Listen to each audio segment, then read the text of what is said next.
It's February 12th of 1994.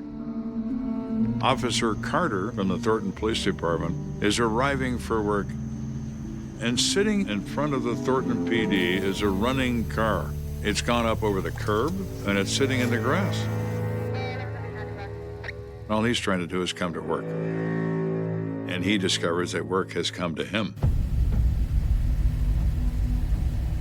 He didn't know whether this was a drunk driver crash or otherwise.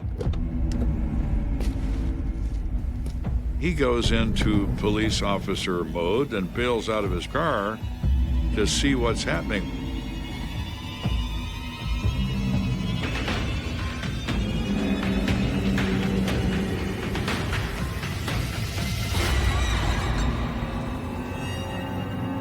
There is a woman behind the wheel covered in blood. She has suffered multiple gunshot wounds. Help me, please. He shot me. Please. She was able to communicate that a passenger in her car had been abducted by a man. There's another victim in the hands of the shooter, and he's fled off into the early morning light. She said, "This just happened. You have to find him. He's got that woman." I spent my career closing murder cases. But I'm not the only one who answered the call. It takes a rare breed to solve the unsolvable, to catch a ruthless killer, to find justice for the dead. That's what it takes to be an American detective.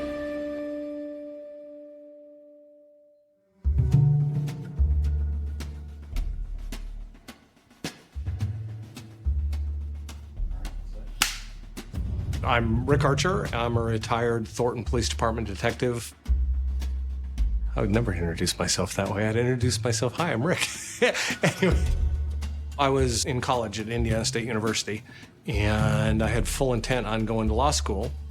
Just was not the lid that fit my pot. So, like, I've got this great education. What do I do with it? I guess I'll become a police officer. I hit my stride when I was moved into detectives.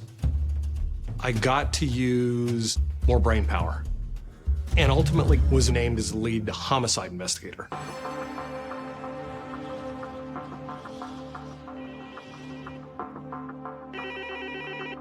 I was sound asleep, enjoying rest, which I rarely got. Then I just got a call from patrol sergeant. There's not a lot of times you end up with a shooting victim on the front lawn of the Thornton Police Department. So just the circumstances were really unique. Detective Rick Archer is summoned to handle a crime scene at his own police department. Somewhat odd. We don't provide curb service, but sometimes we have to. So I get over there and I take a look around the scene. And there it is. A gold Cadillac in the front lawn of the Thornton Police Department. Driver's side door and passenger side door open. There was blood throughout the interior. Archer looks more closely at the car, sees bullet holes in the driver's door, and sees a bullet hole in the seat. There was also evidence races trying to figure out, okay, what resources am I going to need? The only person that knows details is in a Denver hospital. The EMTs are not confident that this woman's going to survive. From that point, I sent a team of 2 detectives to the hospital so that if Jackie's able to provide any statements pre-surgery, we have somebody there to get them.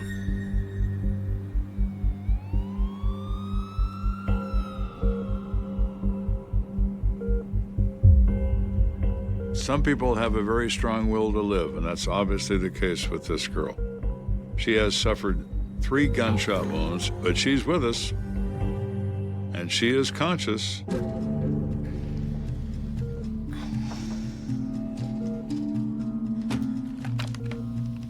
Testing 1 2 3. Testing 1 2 3.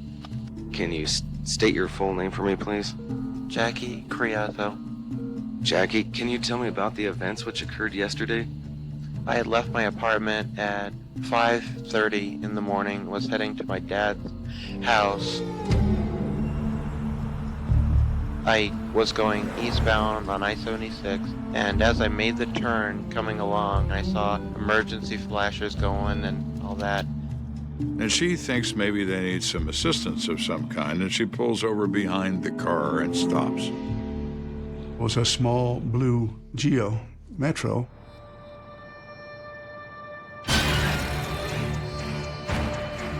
And all of a sudden, a girl, not wearing a top, runs to her car, jerks the door open. She jumped in the car. She was screaming that he had been raping her, and she needed to get the heck out of there. And so Jackie took off. What was her attitude like? She was hysterical. The girl told her her name was Rhonda Maloney.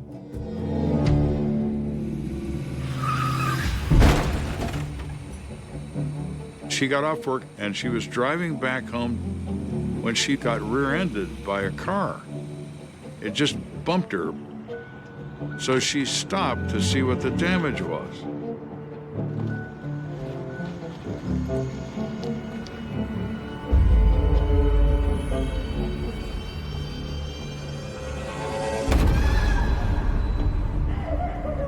And when she got out of the car, she was immediately attacked.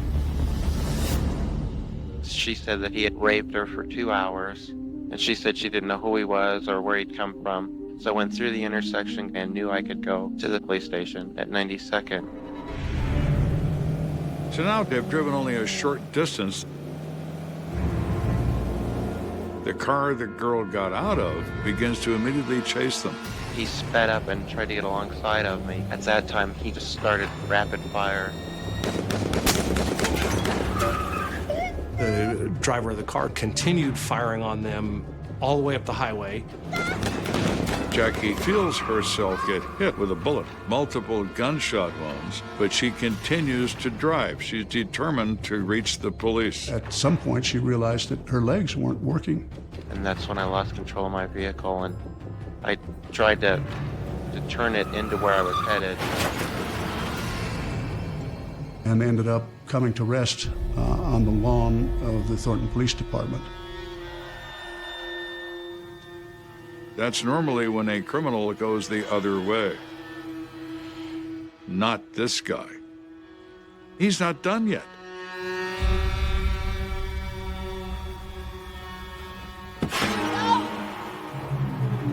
This guy looks directly at her, points the gun at her face. And he screamed at me that I should keep my mouth shut or else he was going to kill me.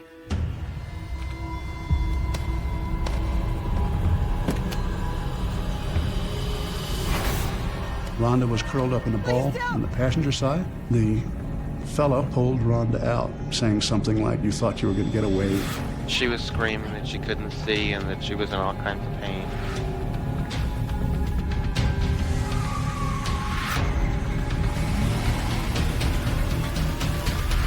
He drags this screaming woman back to his car and they drive off. I got the impression it was his intention that she was going to die. Good God, who are we dealing with here? Is this Jack the Ripper? When he leaned over in the car, that was the best look I got at him. He was described as a younger, light-skinned, moon-faced black male. She says his face is burned into my mind. She's a very good witness. What kind of car was he driving? A Saturn, a late model Saturn. The reason that was unique to us was just there weren't a lot of Saturns out. I don't think most people even knew what a Saturn was in those days. So at that point in time, the immediate thing is to find Rhonda. Anytime a kidnapping has occurred, the urgency is absolutely extreme. The only way for a kidnapping to end and for a criminal to ensure his escape is to kill the victim.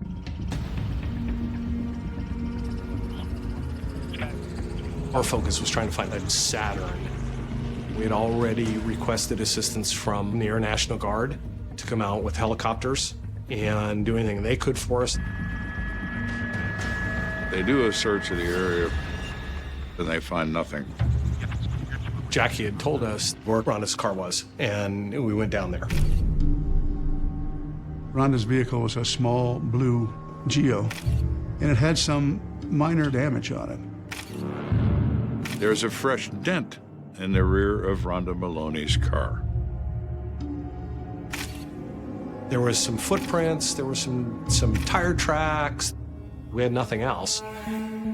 Archer is thinking about this case now as the pursuit hopefully begins soon on the Saturn. And he remembers something. An intelligence report he read several years before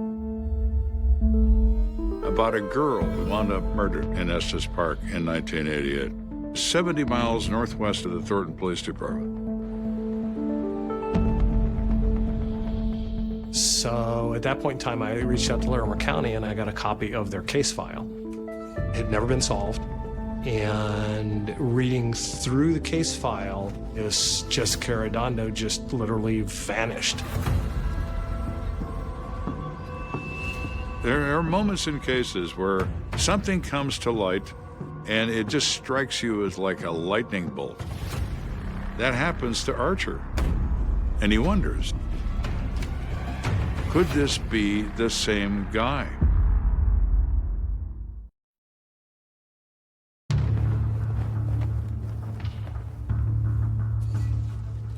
The search continues for Rhonda Maloney without success.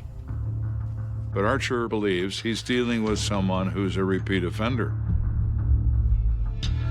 He then reaches out to the Larimer County Sheriff's Department and asks to speak to the detective who worked the Jessica Arredondo case in 1988, and he's put in touch with Detective Toppenberg.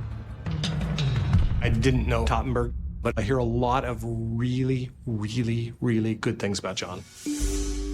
I'm John Toppenberg, retired deputy with the Larimer County Sheriff's Department. I retired as a detective working major crimes. Detective Archer, Toppenberg. There were obvious similarities between these two cases. This particular case started with people that were going south out of Rocky Mountain National Park.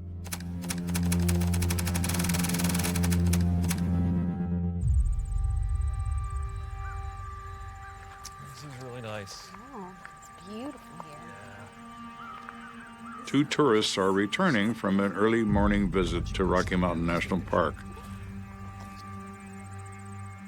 They spot another overlook next to the highway, turnouts where you can go and take photographs.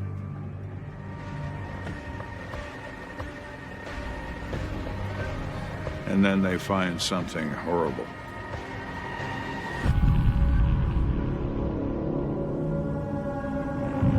They observe the naked body of a female lying in the rocks.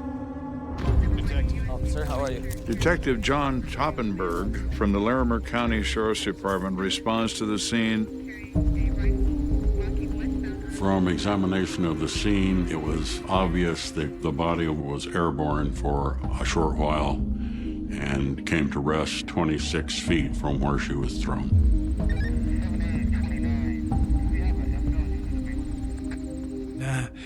There were tire tracks that indicated a car pulled in to the turnout and threw it over the embankment.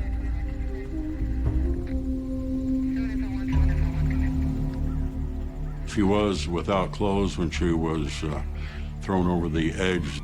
It was obvious that she had sustained significant trauma to major portions of her body. The body shows signs of sexual assault. Her face shows evidence of enormous blunt trauma. She's been kicked, she's been stomped. Her teeth are caved in backwards, still in her mouth. This was perpetrated with purpose, with emotion. This is someone who is enjoying what he's doing. He is in a wild rage. We did not know who the victim was. It became clear that a missing person case in Denver coordinated with the description of the victim. The girl is Jessica Arredondo, who just turned 21 years of age. She is from a Denver suburb. We followed up with Joe Arredondo, the victim's father. I was just so sad that happened. We were hoping for the best, but no, it just was terrible what happened.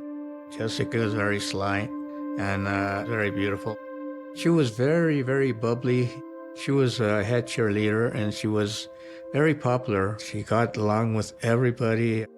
This is just a young girl starting her life, age 21, has her first job. She works at U.S. West as a telephone operator. We were really, really proud of Jessica. She's just a perfect daughter. The last time I saw her was on that Friday night, and she had plans to go out with a boyfriend. They were going to go out that night to a nightclub. And at the last minute, she decided she wasn't feeling well and didn't want to go. All right, babe. She said, I'll take you down there to the club, and I can leave you off there, and I'll come back and pick you up. So that's what she did. She took him to the club, and that's it. She drops him at the bar, says she'll be back in an hour, and she never returns. The father says that the night she disappeared, she was driving a new car she had just purchased. An 88 Mustang, and she had to have that car. She loved that car so much, she didn't want any scratches or anything to happen to it. And the next question is obvious. Where is that car? So Toppenberg puts out a bolo to all law enforcement agencies, Denver Metro. Within hours, the Mustang is found. The vehicle's proximity to the bar was at least a mile away. So Toppenberg arrives at this car. The hazard lights are flashing. The keys are in the ignition. Now, this is this girl's dream, to own this brand new car. Is she going to walk away? No. It would be speculative, but obviously there would have been a kidnapping, violent kidnapping, where she was taken. Toppenberg looks more closely at the car, and he notices fresh rear-end damage, as if she's been tapped from the rear by someone in a car. What if the driver of that car is the killer, and he is trying to get her to stop?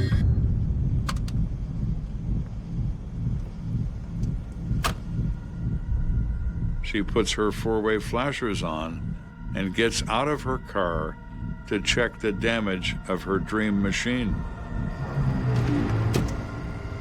What the hell, man?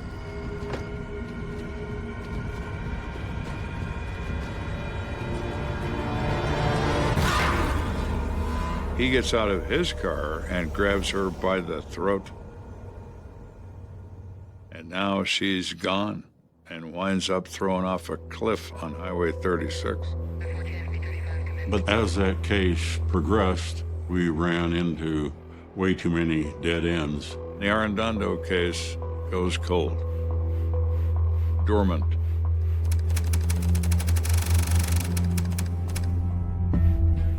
Until February 1994.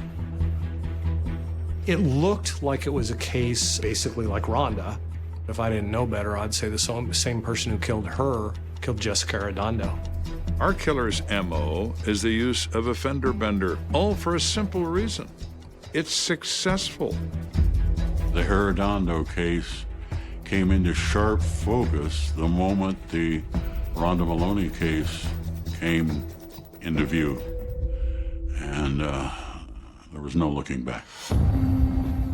Archer and Toppenberg are both convinced this is the same fellow.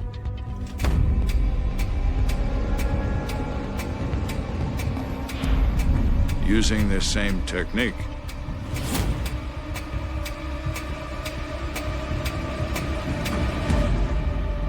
This is him.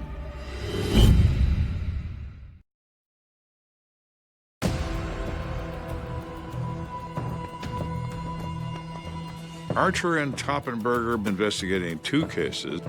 It's the current case of the missing Miss Maloney, who still hasn't been found, and of course the death 6 years earlier of Jessica Arredondo. These are girls from the Denver suburb.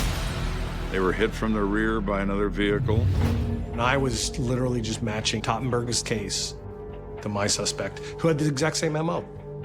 I don't recall having any real question about whether that was perpetrated by the same suspect. It all fit. This is only the beginning of this case. And there's about to be another murder if we don't find that girl. At that point, we were still searching for Rhonda, and that was Saturn. So I start reaching out to Rhonda's family, because that's where we wanted to start. Where did she come from? Where was she going? Why was she wherever she was when she was abducted? My name is Carrie Gemeinhart. I am Rhonda Maloney's sister. Rhonda was my best friend. We spent the majority of our time together growing up. She was always with me. We pretty much did everything together. Rhonda was a happy person who was lively and funny and had a great sense of humor and could live life to the fullest. At the time that this happened, it was myself, Rhonda, my brother-in-law, Carrie, and my mom. We all lived in the house together in Broomfield. They told us that they had found Rhonda's car on the side of the highway. You know it's not going to be good at that point. Rick Archer made quite an impression on me. He just seemed very focused. You have to be understanding and patient while professionally pushing for the answers you need. It was really established early on that Rhonda had been at work.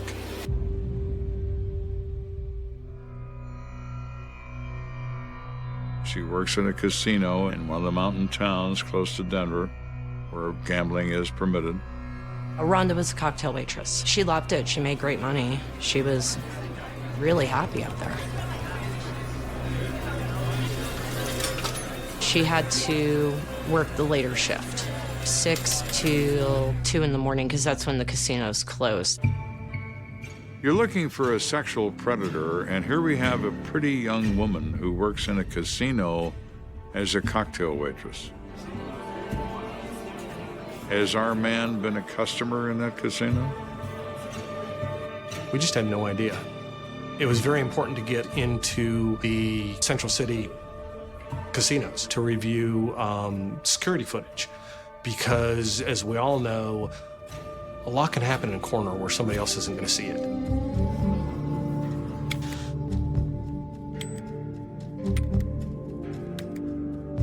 We wanted to know if there was a casual connection with Rhonda and a young black man up there that could have expanded into something like this. Maybe somebody was a little handsy or a little bit too interested.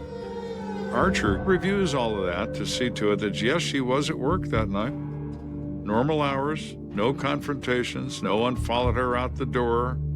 She left work when her shift was over and was headed home. So that reveals nothing to him.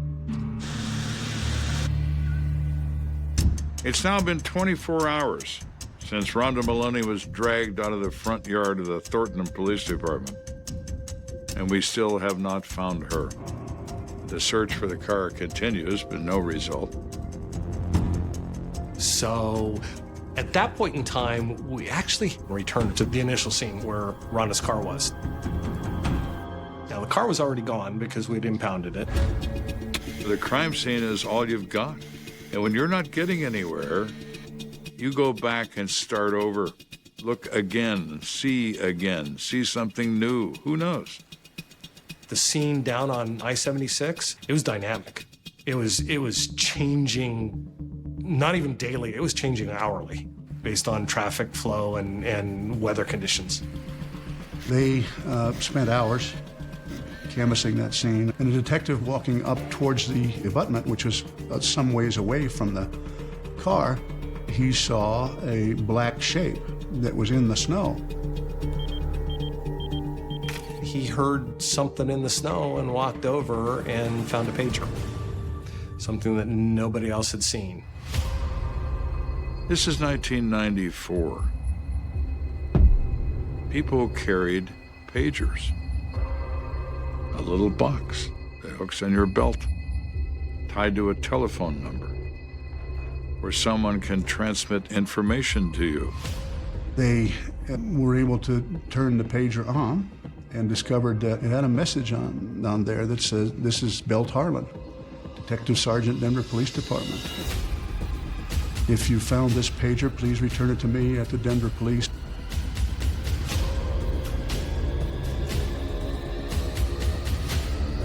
What's a Denver PD pager doing here? What if our sexual predator killer is a cop?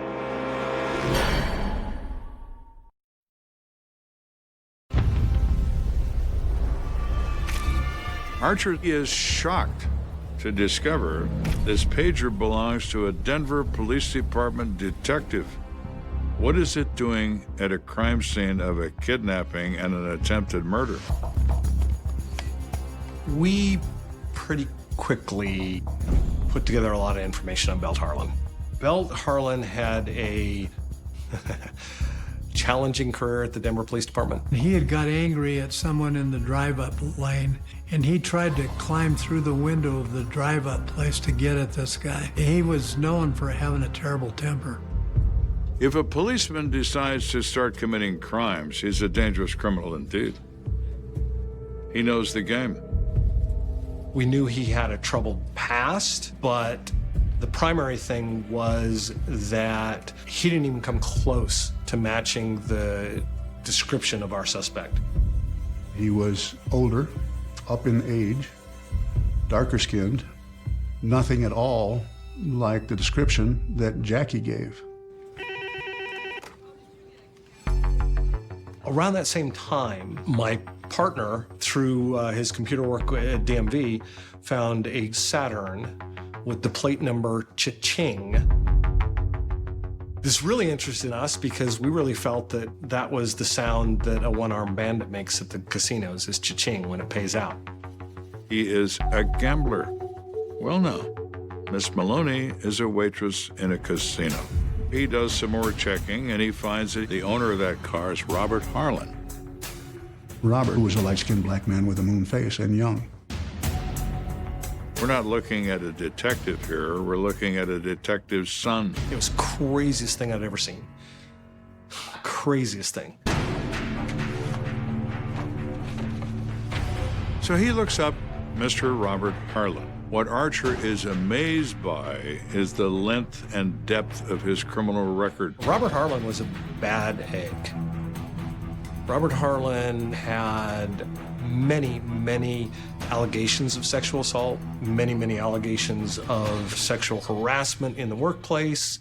In addition to that, Archer discovers something else. He worked at US West, which is where Arredondo worked. He worked there when she worked there 6 years ago. He is the perfect candidate for who we're looking for. This is our guy. So at that point in time, in our world, it was called balls to the wall. This was the most dynamic case I have ever seen in my life. Things were unfolding so rapidly. Our focus was trying to find Rhonda. And in a case like this, we always use SWAT. In the cop world, everything is RFN. Right now. I need a SWAT team. I need 100 policemen. I need a helicopter. Whatever it is you require is going to show up right now.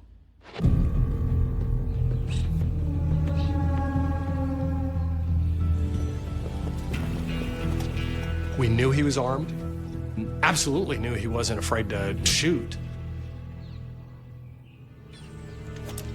So we use explosive entry and flashbangs.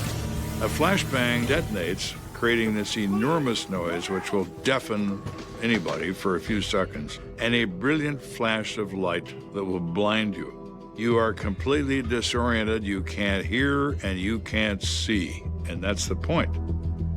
The SWAT team made a dynamic entry into the grandmother's house, and we found Robert Harlan in his bedroom.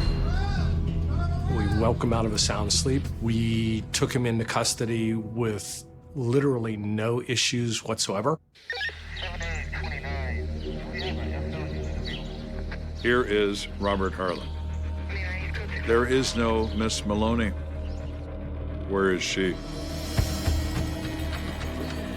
They've got a canine with them. The canine hits on the car. They can see in the windows, nothing's in the car, but they can't see into the trunk.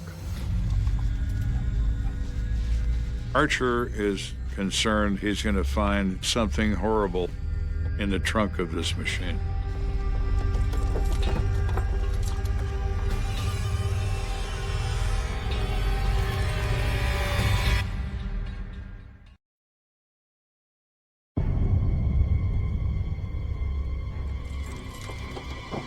Archer opens the trunk.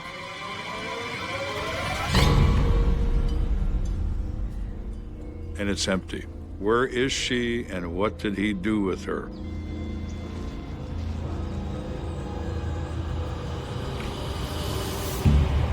We transported Robert back to Thornton Police Department. My sergeant informed me that he had selected 2 other detectives to conduct the interviews with Robert, and that I was supposed to go home to get some rest. I just explained to him that's not ever going to happen. Okay, before we even get started, Robert, do you have any idea why you might be down here? I'm not really. Robert Harlan was wrapped in this blanket and speaking very softly. Of course, Rhonda was missing, and they were still hopeful to some degree that they might find her alive. So where am I going to find her? I don't know where she is. I'm telling you the truth. I don't remember being with her. None of that. Deny, deny, deny. That's what he does. Jessica Ariando? Who is she? She was a co-worker. I don't know anything about that, man. I was watching the interview, and I was watching Robert just run the entire thing. And after a bit, I just walked to the interview room, opened the door, and said, "You 2 are done. Out." Archer came in, fresh face and a new sort of approach. Robert, look at me. Don't play this chick routine with me. Where is she? First thing, right in the door. I was like, okay, you're not in charge here. I am. If I find Rhonda and she's dead, I'm gonna come after you with both girls because you liked me. And I don't like to be liked to, okay? Up to this point, he's been able to play the victim. Well, now you have somebody who's going head to head with him. What I want is I want you to tell me about Rhonda. And I want you to look at her. And I want you to remember how it felt. Okay, hey, I might have sold some drugs. You might have okay, whatever. What does he do? He puts himself with the victim. He says for the purpose of selling drugs. We say for the purpose of rape and murder. But he puts himself with her. And that is significant. So she gets in your car, you get in her car. How's that work, man? She got my car. She got in your car. Mm-hmm. I was starting to get to him. And this has been part of my training for all those years, is to continue down that path. Obviously, there's something that really pissed you off. Something happened out there. And I'd like to know what it was. The thing is... And behold, there's a knock at the door because an attorney showed up at our police department. And it put a stop to everything. Everything. What's that feeling like? It was horrible. It was absolutely horrible because I knew that he was ready to give me his version of the rape. So they're left with no confession, a few incriminating things maybe, but ultimately the case stands as it is.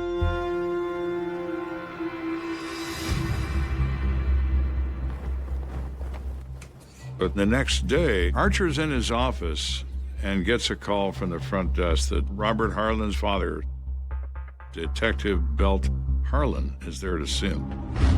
And he's carrying a cardboard box. So Belt told us that he received a call from his other son who said that the day before Robert had come by his place, was fully covered in blood, asked if he could take a shower. He took his shirt off and he took out a gun. He left his gun there, borrowed his brother's car, and went, what we assume is looking for his pager. And that's how that evidence was brought into the case. The gun that shot Rhonda and that had her blood on it, and the clothing that Robert had been wearing that had her blood on it. It takes an amazing person and a strength of character to be able to turn evidence in and admit that your son's the killer. Now Archer has hard physical evidence. Robert is bought and paid for this case. But they still don't know what happened to Miss Maloney. 3 days after taking Robert Harlan into custody, I received a call. It was a road out in Adams County called Imboden Road.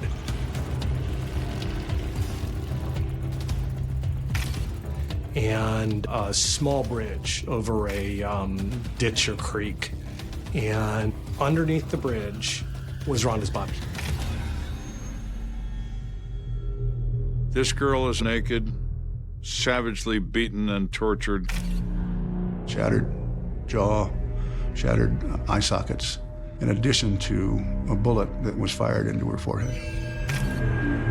I was at that business for 28 years, and I've seen some horrendous crime scenes, and this is one of the most horrendous in terms of the injuries done to Rhonda Maloney. When they found her, I was with my dad, and I saw the look on his face. And all I remember was screaming at him, no, don't say anything, because I knew as soon as I saw him. Her family was very much, all we want is for him to be convicted, and that's all we need. Robert Harlan goes on trial for the first-degree murder of Rhonda Maloney and the attempted first-degree murder of Jackie Carrazzo. In the autopsy, the toxicology report came back negative. This totally unravels Harlan's statement about selling this girl drugs. She doesn't use drugs. We presented evidence that showed that Harlan was a sociopath, that he was a predator, and it was a way of his life. The idea of surveilling and selecting a victim in advance makes it plausible that Robert Harlan followed Rhonda Maloney's vehicle after she left work at the casino.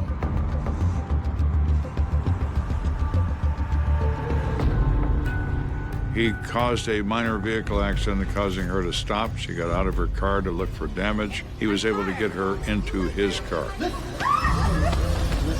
raping her at gunpoint for 2 hours. Jackie came around the corner. Jackie stops, and then it's a foot race.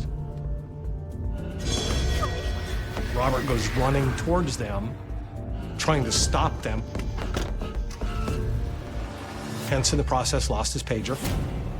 Harlan fired at the car as he pursued it as they tried to escape from him until they crashed in the front yard of the Thornton PD.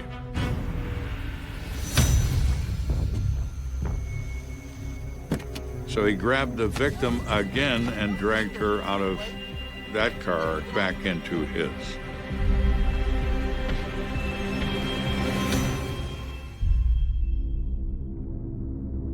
He ended Rhonda's life that night and put her body in a place where he thought no one would ever be able to find. Obviously, the central piece in this case was Jackie. She was shot in the spine that caused her paralysis, and she testified bravely, incredibly detailed. It's just amazing. Jury finds him guilty of first-degree murder, of attempted first-degree murder, first-degree sexual assault, and second-degree kidnapping. Mr. Robert Harlan will spend his life behind bars. Robert Harlan never admitted to the murder of Jessica Arredondo. There was never enough evidence found or presented to move anywhere forward with charging him with the homicide. If it had not been for his attorney, we would have certainly gone and interviewed him. It left me with a feeling of frustration, a feeling of anger. We think he's involved, but he has never admitted or even said anything about it. We keep on hoping that something will come up and we'll be able to know what really happened. I think this case was really important. It left me feeling really proud of everything that we had accomplished. Proud and sad because I didn't think Rhonda's family would ever really get over it. Her birthday, I go up to the cemetery and I'll go sit and talk to her. And I tell her all the time I love her. Miss her. I never want Rhonda to be forgotten. Robert Harlan is exceptionally dangerous. He is sociopathic. I don't believe that he sat still for 6 years. This guy is a sexual predator. I'm sure he committed other rapes in that interim, but there's no proof that he did. You often hear people say there's good in everyone. I disagree. Not everyone.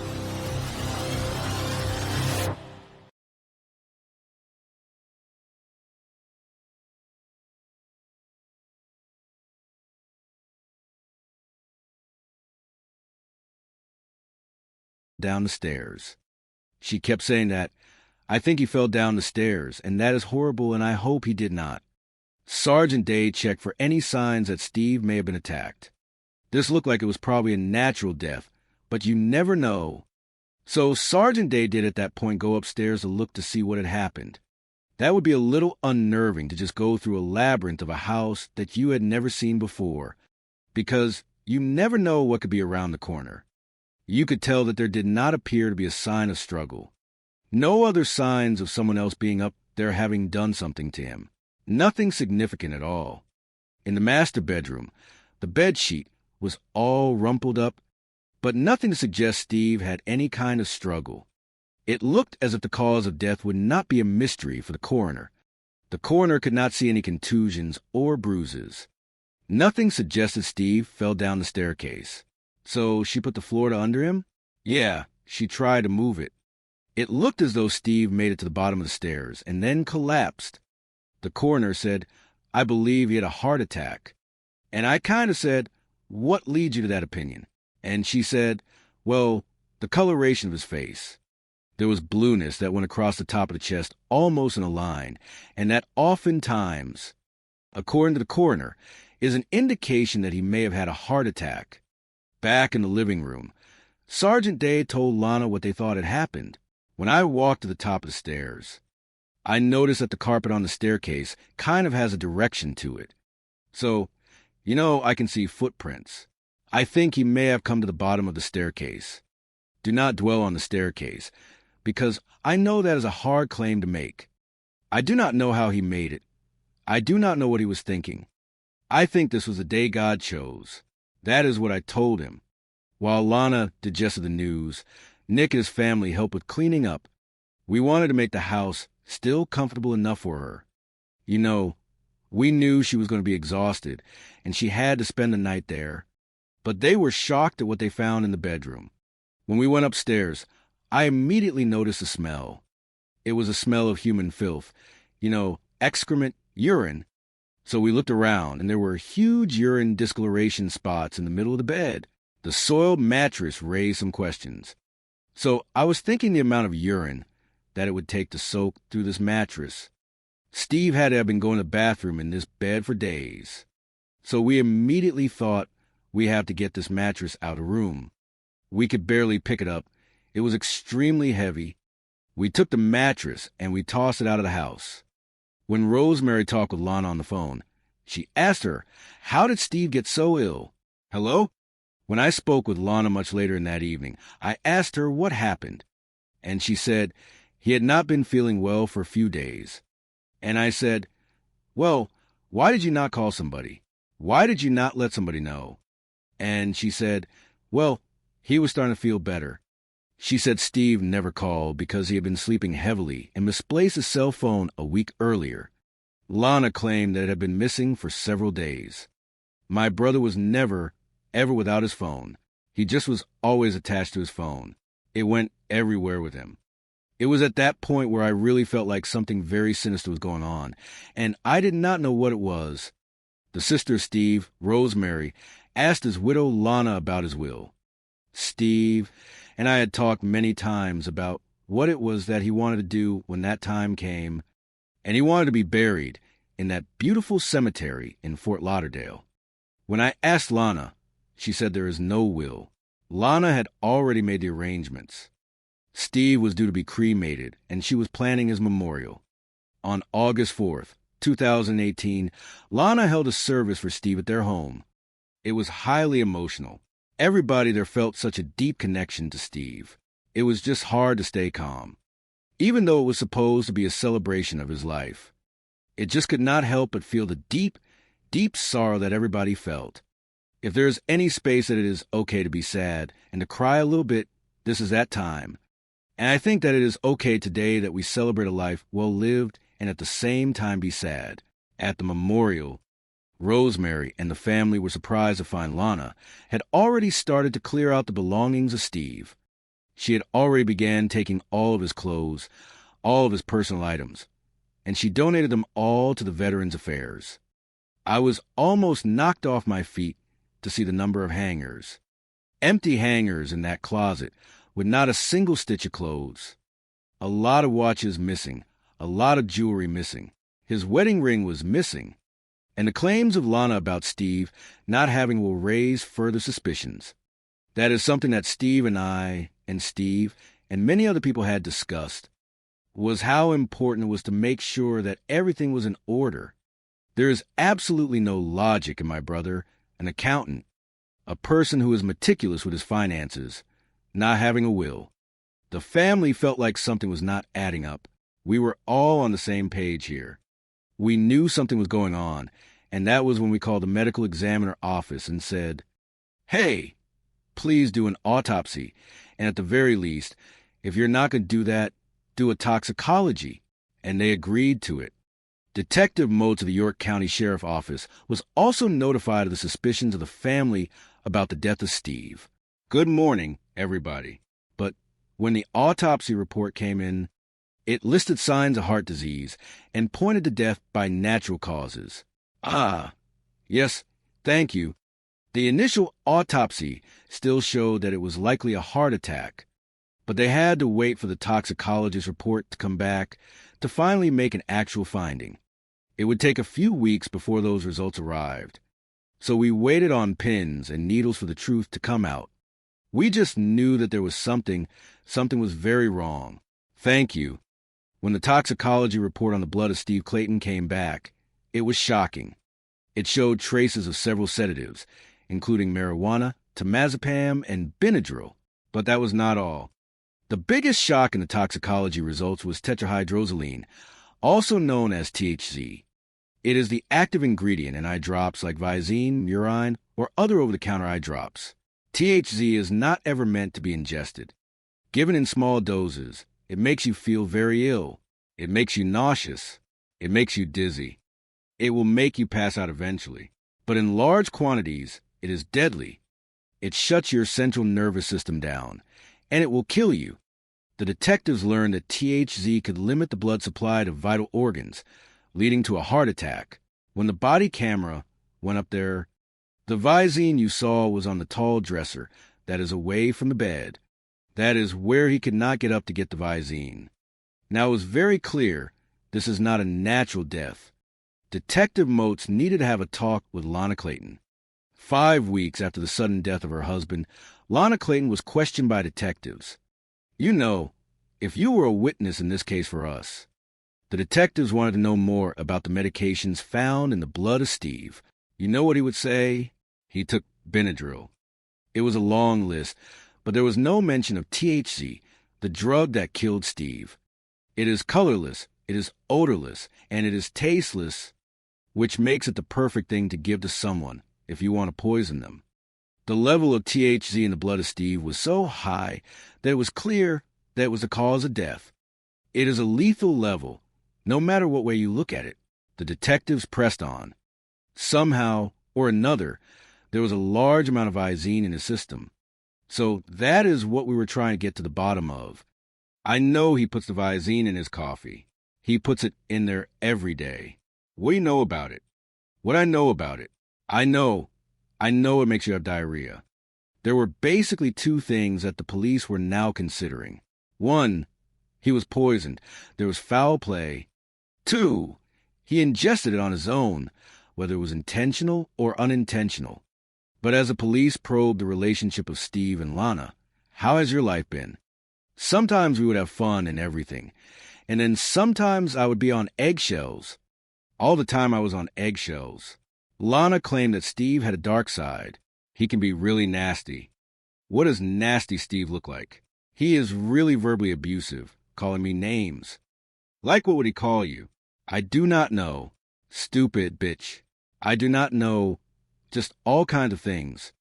I could see it escalating until you notice just, try and stay out of his way. After the interview of Lana, the detectives ordered a search of the house. They were looking for cups or glasses that had a residue in them.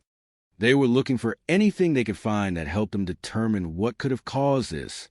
Anything document-wise that would show trouble in the marriage.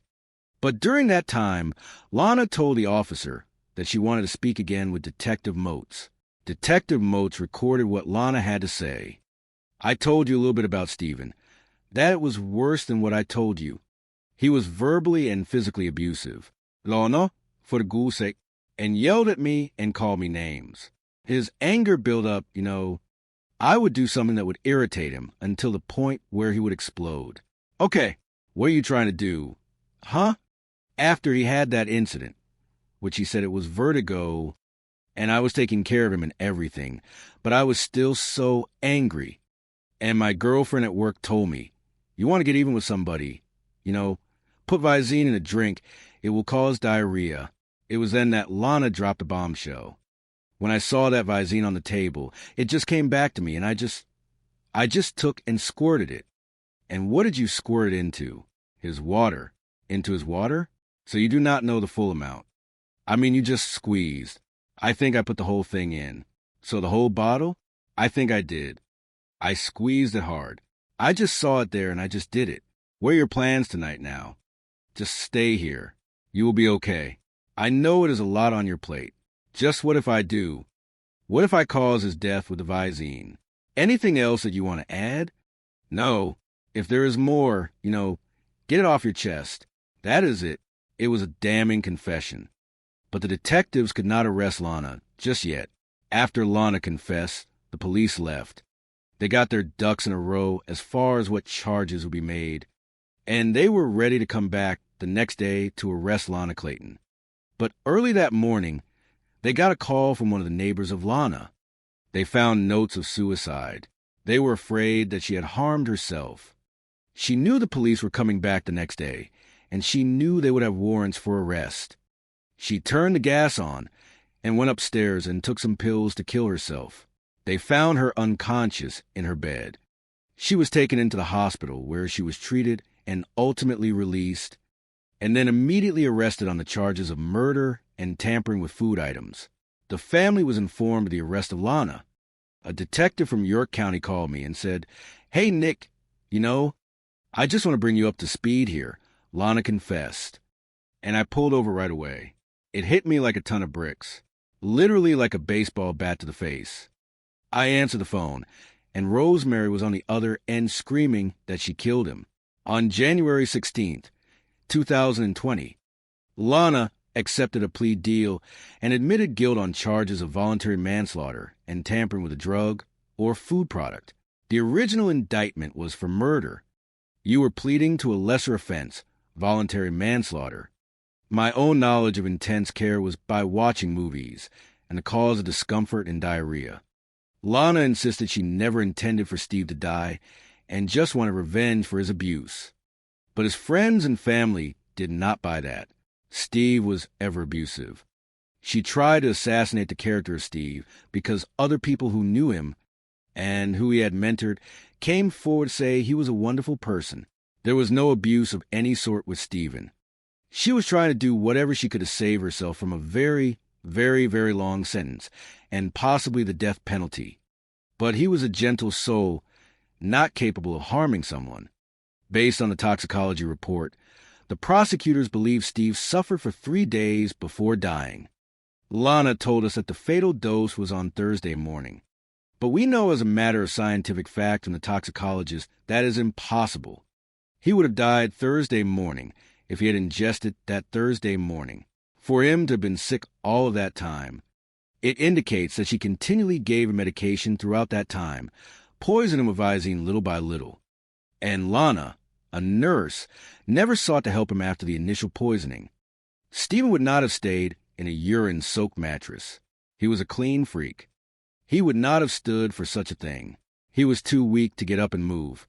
There was no phone in the house. There was no landline, so he could not call somebody. So this put him in the situation of being tortured with no way to get help. And so finally she knew Saturday, that is it. And she squeezed a whole bottle of Visine into his water, had him drink it, and then went out to mow the grass.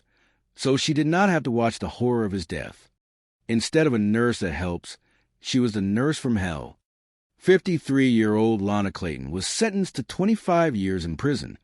She never admitted that she intended to kill Steve, but the facts show otherwise. I feel like there is no penalty that would have been great enough for Lana. This was 3 days of methodically poisoning my best friend and then killing him. The thought process that had to go into her putting on this charade. And she carried that right on through till the end. And I think that is the definition of a monster. But Lana almost got away with it. There almost was not an autopsy. If there had not been an autopsy, the ruling of the coroner would have been, this was likely a heart episode, and it was natural causes. The truth is she did this to herself. You know, had she been just the same, quiet, gentle Lana, grieving the loss of Steve, no one would have had any suspicion whatsoever. Although Lana insisted the death of Steve was unintentional. His family and the prosecution believed it was a deliberate act motivated by financial gain. One obvious and glaring motive was the wealth of Steve. Without a will in the state of South Carolina, everything goes to the spouse. So Lana would know, if Steve is gone, I get everything. If somebody wanted to do something malicious like this, all they had to do was get rid of the will, and everything belonged to them. The family tried to move on without Steve in their lives. Hello. I mean, I miss a lot about Steve, but I miss his voice. I miss hearing his voice. This is my way of, getting away from the emotional stuff. I think what I miss about Steve is his over-the-top personality, this big, boisterous, gregarious character that entered the room and just took over everything. Steve was an amazing person. It has been difficult not having him around. The thing I miss the most about Steve is his laughter and his ability to light up a room. Stephen was stolen from everyone who loved him. The legacy of a man like Steve cannot be contained by the actions of someone else. He was a force of good, a mentor, a brother, a father figure, and a loyal friend. As the family continues to heal, they hold on to the memories, the laughter, and the light he brought into their lives. They remember the big brother who walked his sister down the aisle, the man who made children laugh, the man who was always there to offer a hand, a word, or a joke to brighten the day. His life was not just about the end, but about all the beautiful moments in between. They remember the toasts, the dances, the simple joys of a game played on a floor, the kindness shared with those who needed it most. It is in these memories that Steve Clayton truly lives on, untainted by the dark events that sought to define his final days. The truth, in all its complexity, has been told, and justice, while perhaps not perfect, was served. And yet, the void left behind remains. It is a quiet, persistent reminder of the love, that once filled a home on Lake Wylie.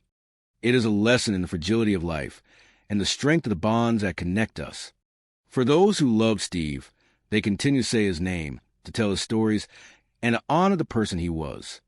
Hello, hello, hello, they might imagine him saying, as if he were just stepping into the room to greet them once more, with that irrepressible smile and that heart that knew no bounds.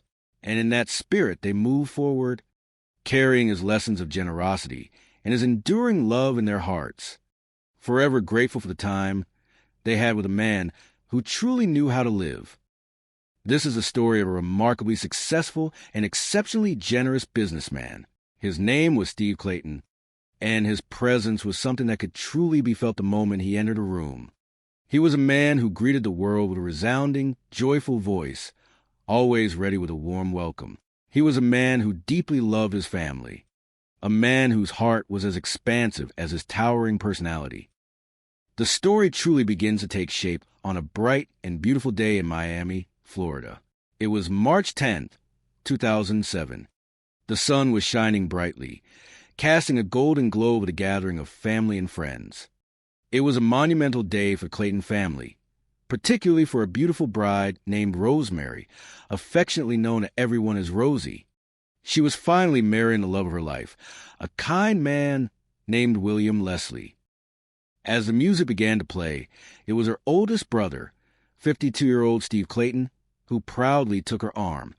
11 months prior to this joyous wedding day, the family had suffered profound loss. Their beloved father had passed away. When the time came to plan the wedding, Rosie knew immediately who she needed by her side. She had asked her brother if he would step in and walk her down the aisle. Of course, the request was met with a flood of emotional tears. Rosie simply could not imagine anybody else standing in place for their departed father. When the officiant asked who gave this woman to be married to this man, Steve stood tall, his voice steady and full of love. He replied that he did so in the cherished memory of their father. It was an incredibly sentimental moment to be gathered at an event so remarkably special, acknowledging the space where their dad was not physically present, yet feeling his spirit through Steve. With their father having passed on, Steve had naturally transitioned into the role of the head of the family, even though he had never had children of his own at that point in his life. He had always served as a steadfast father figure to his siblings. The family history was deeply rooted in this dynamic. When their father and mother were married, Steve was just a small boy of about 2 or 3 years old. Over the years, the family grew, and he was eventually blessed with 4 sisters.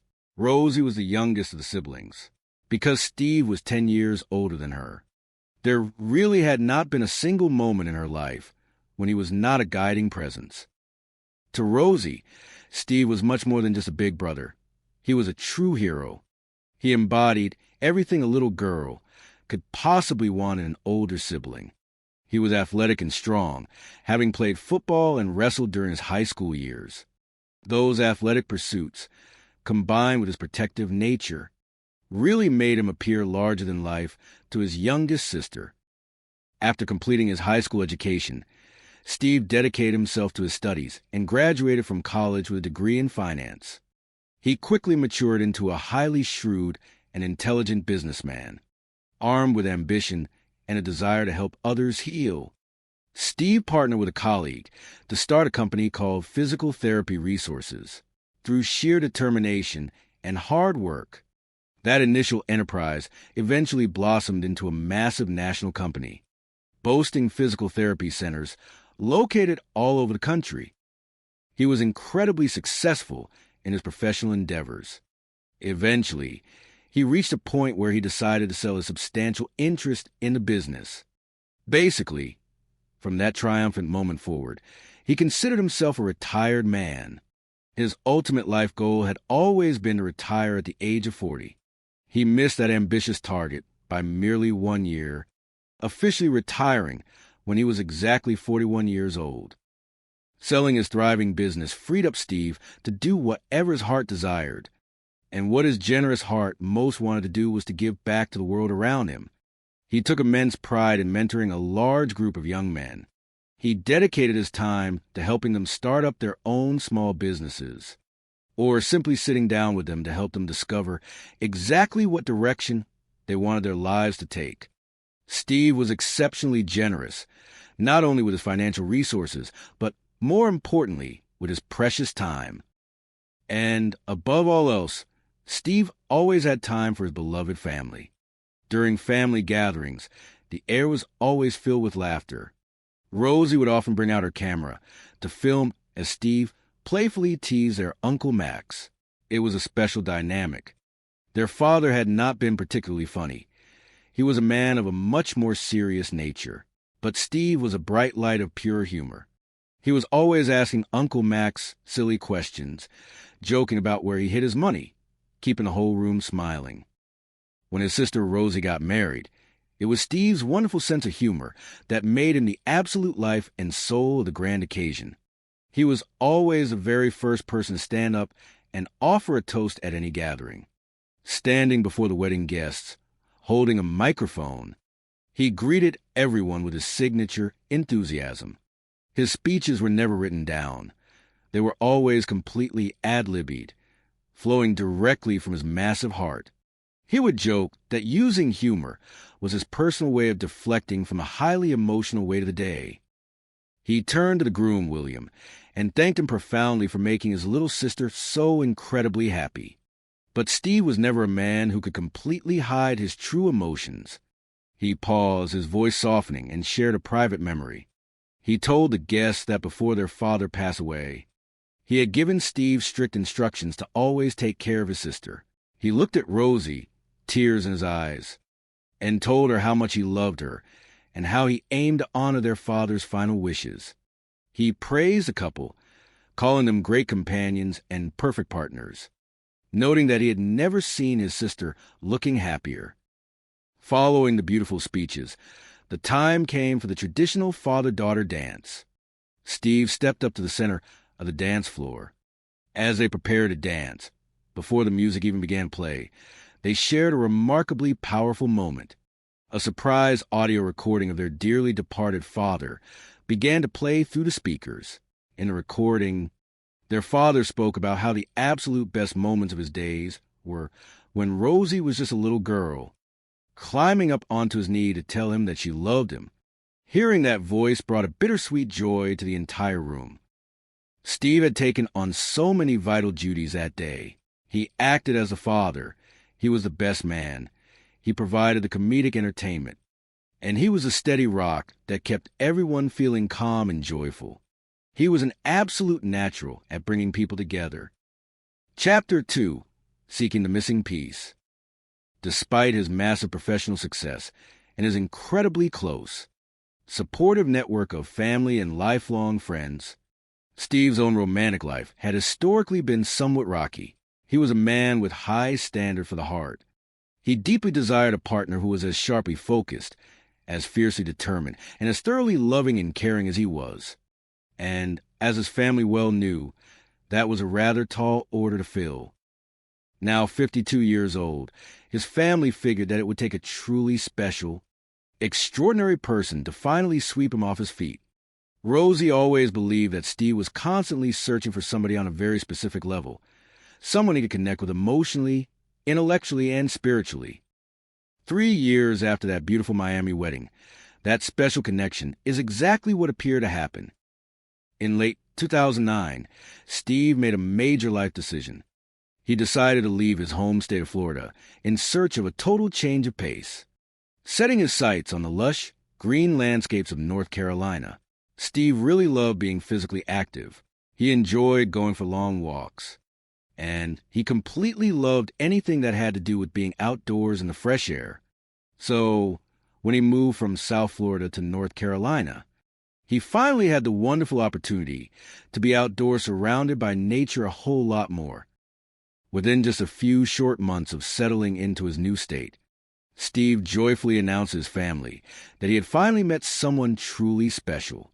When he spoke of her, he seemed to possess a vibrant glow that he had been missing for quite a little while. He was undeniably excited. Her name was Lana Walsh. She was 12 years his junior, a dedicated Veterans Affairs nurse who had grown up in the state of Oklahoma. When Rosie first met her, Lana struck her as being a very sweet woman. She was notably quiet, but exceptionally sweet and very nice. This quiet nature distinctly stood out to the family, because Steve himself was definitely not a quiet man. Steve's personality was gigantic and room-filling, whereas Lana was much more like a gentle wallflower.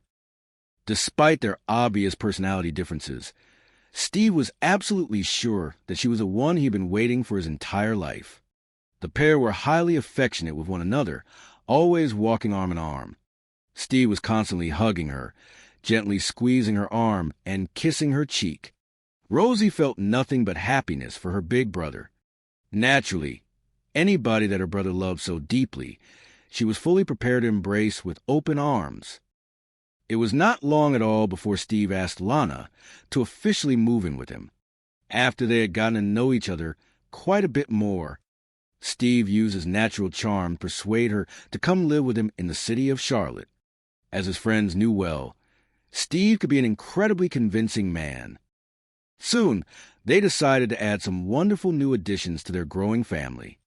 The first dog that Steve and Lana brought into their home was named Guinness, a beautiful and elegant Italian greyhound. They completely fell in love with the gentle breed, and soon after, they decided that they simply had to have another one. They brought home a second dog, and they named her Sadie. With Lana and the dogs by his side, Steve finally felt that he had found his long-missing piece.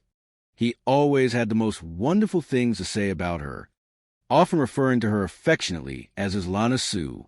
He simply could not hide the deep feelings he held in his heart for her. He was very much in love. Rosie felt that her brother had found himself wonderfully well-grounded with his new partner. It truly seemed as though Steve had discovered a profound sense of inner peace.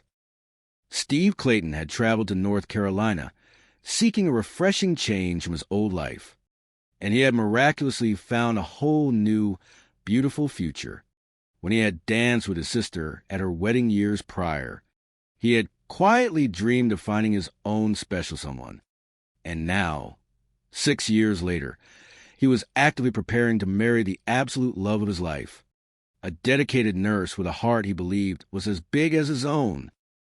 Chapter 3, The Lake Wiley Dream. It was a perfectly lovely day in November of 2013. Many family members and close friends had eagerly traveled to North Carolina just to be present and to thoroughly enjoy that magical day with him.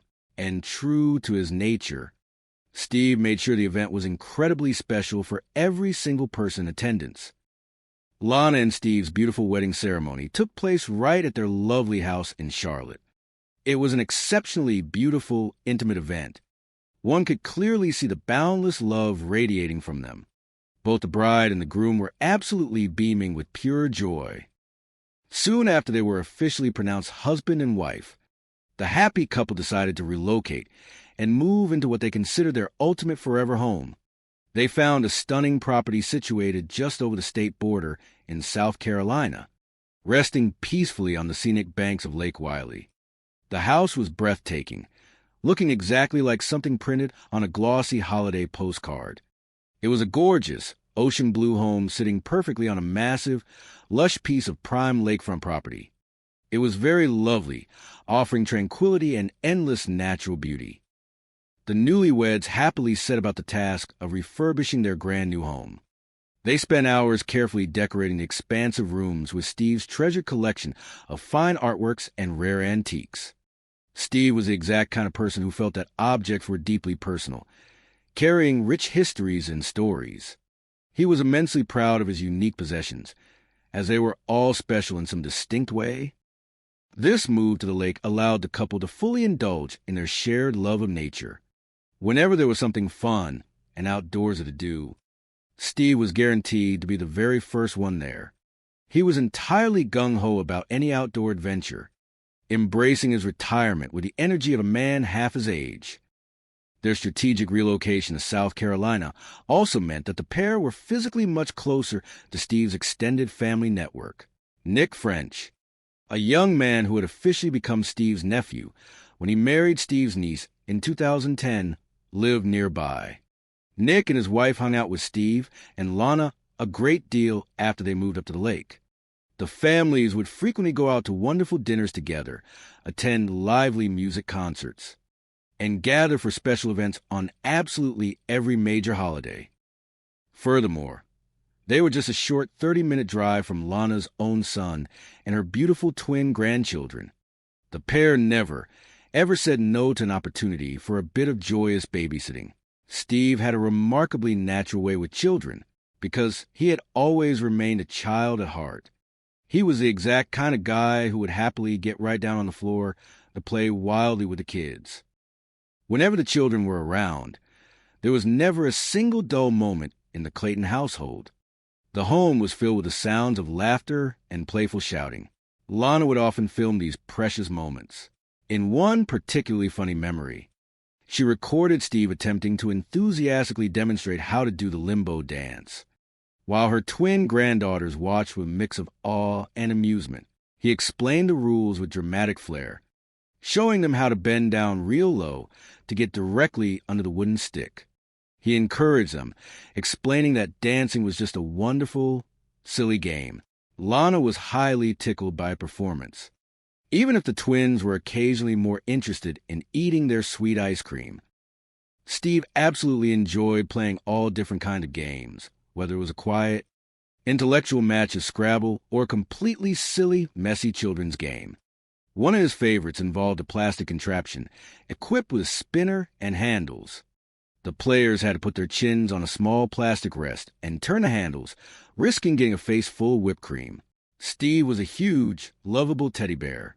The children absolutely loved to play with him, always hanging on to his arms and begging for just one more turn. Lana was always fully game for some light-hearted fun, too, laughing loudly when the toy finally sprang up. 5 wonderful years into their marriage, Steve and Lana appeared to the outside world to be absolutely thriving.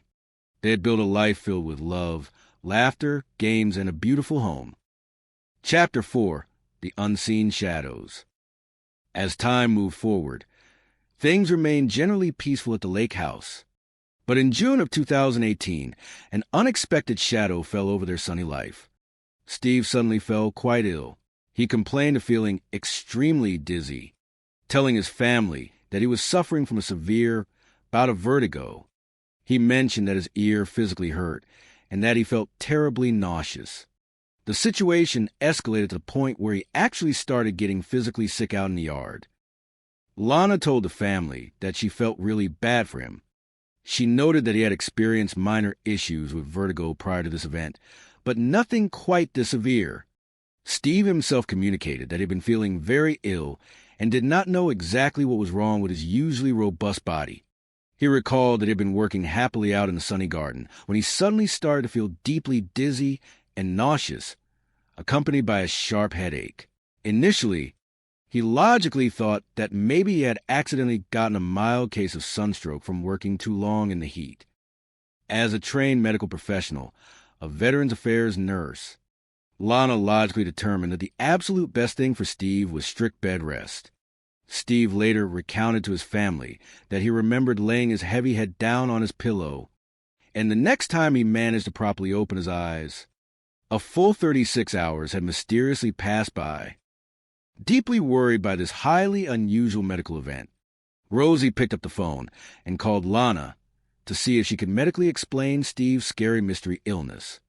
Rosie asked her sister-in-law what she genuinely thought was going on, because it was undeniably odd for any healthy person of any age to completely lose 36 hours of continuous time to sleep. Lana calmly reassured Rosie that Steve was doing fine now, that she was attentively watching over him, and that she was strictly making sure he was okay, though he had never been incapacitated like this before in his life. Lana theorized that Steve was simply suffering from severe physical exhaustion. Hearing this from a trained nurse, Rosie felt sufficiently reassured. She was comforted in knowing that Lana was there in the house to take care of him in any way that she possibly could, especially relying upon her extensive medical knowledge. To the family, it merely seemed that Steve's notoriously larger-than-life energy was finally starting to catch up with his aging body. And thankfully, just 2 weeks later, It appeared to everyone that Lana's prescribed rest treatment had worked perfectly. Steve was completely back to his old, vibrant self. To celebrate his recovery and the summer holiday, he enthusiastically threw a massive party for the 4th of July. That summer party was just as incredibly great as every single other grand party the family had previously attended at the beautiful lake house. Steve was a completely normal, highly affectionate self. Everybody in attendance had an absolutely great time. Videos from the event showed Steve happily dancing with Lana as they celebrated the warm summer evening in style. He grabbed Lana right away when the music started, and the rest of the guests just kind of happily followed suit, all joining in on the dancing. Family members fondly remembered watching them hug tightly and seeing him kiss her with deep affection. To every observer present, they looked completely and utterly in love. Things were definitively good at the Clayton home. Not a single person in their wide circle of friends and family harbored any doubts that Lana and Steve's lives together were going to be wonderfully happy and incredibly long. Chapter 5, The Fall. But the beautiful illusion of a long, peaceful retirement was suddenly shattered just a few short weeks later. On July 21st, 2018, an urgent emergency call came into the York County 911 Dispatch Center. Police units were immediately dispatched and rapidly arrived on the quiet residential scene. Body camera footage, meticulously recorded by responding Officer Sergeant Day, captured the solemn moments of what they discovered inside the Grand Lake House.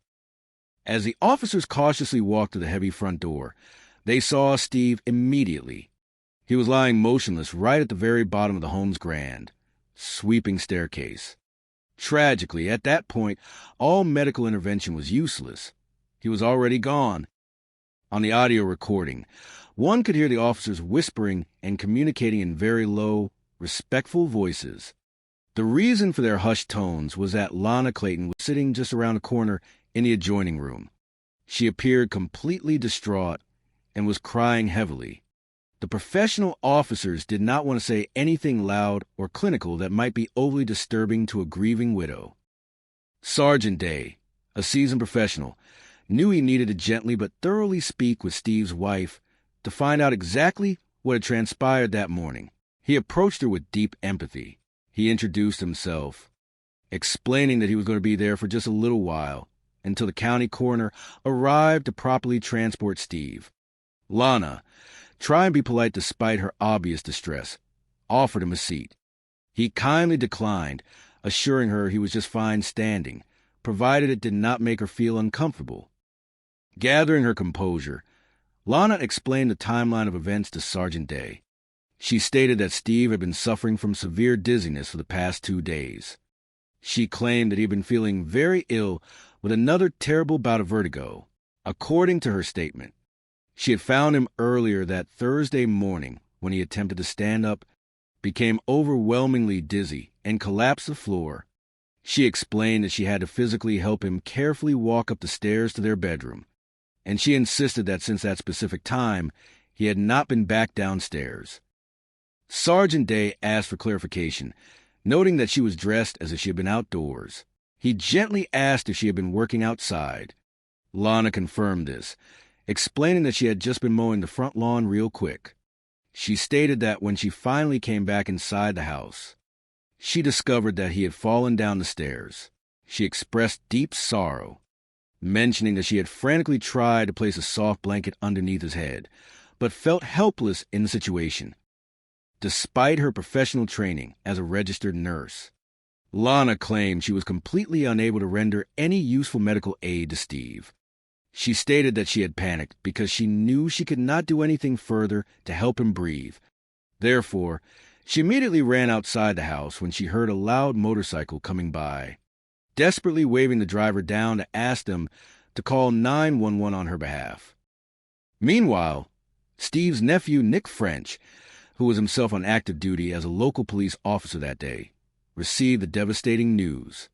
His mother called him directly and tearfully delivered the message that Uncle Steve had died. Nick was struck with profound disbelief. Intellectually, he knew the call was real, but emotionally, the tragic news simply did not sink in right away. He immediately drove down to the lake house as quickly as he safely could. During the entire drive, his mind raced with two agonizing questions. How did this happen and why? Hundreds of miles away, Rosie received a similar heartbreaking phone call. The phone rang, and when she saw it was her nephew calling, she answered, only to hear him repeat the words that Uncle Steve had died. She felt it was entirely impossible. How could a man so full of vibrant life just suddenly be gone? She firmly refused to believe it. With Rosie living 700 miles away, Nick and his local family members immediately rallied around Lana to offer their unwavering support. Nick felt absolutely awful for his aunt by marriage, knowing how deeply she claimed to love Uncle Steve. He kept thinking about how upset he was himself, and tried to imagine the immense pain she must be going through having found her husband on the ground in such a manner. Lana repeatedly expressed her deep fears to the family that Steve's terrible vertigo must have ultimately caused him to suffer a fatal fall down the long staircase. She kept tearfully repeating how horrible it was, hoping he had not suffered during the fall. As part of standard procedure, Sergeant Day meticulously checked the surrounding area for any physical signs that Steve might have been brutally attacked. Initially, the scene looked as though it was most probably a deeply tragic, yet entirely natural death. However, thorough police work requires absolute certainty. Therefore, Sergeant Day proceeded to walk upstairs to fully inspect the master bedroom to see exactly where Steve had been resting.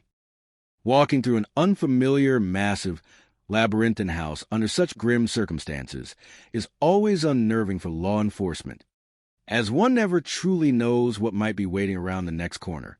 Upon inspecting the upper floor, Sergeant Day noted that there did not appear to be any sign of a violent physical struggle. There were absolutely no signs indicating that someone else had been up there or had done something forceful to him. Everything seemed relatively undisturbed. In the master bedroom, the bed sheets were heavily rumpled, consistent with someone having been in bed for an extended period. But there was absolutely nothing to officially suggest Steve had been involved in any kind of altercation. When the county coroner finally arrived to formally examine the body, she also looked for any external signs of trauma. She could not see any significant contusions, defensive wounds, or large bruises. Surprisingly, there was nothing on his body to definitively suggest that Steve had violently tumbled all the way down the hard wooden staircase. It looked more logically as though Steve had managed to safely walk down to the very bottom of the stairs under his own power, and had then tragically collapsed onto the floor. The coroner offered her preliminary medical opinion to the family, stating she believed he had most likely suffered a massive, sudden heart attack.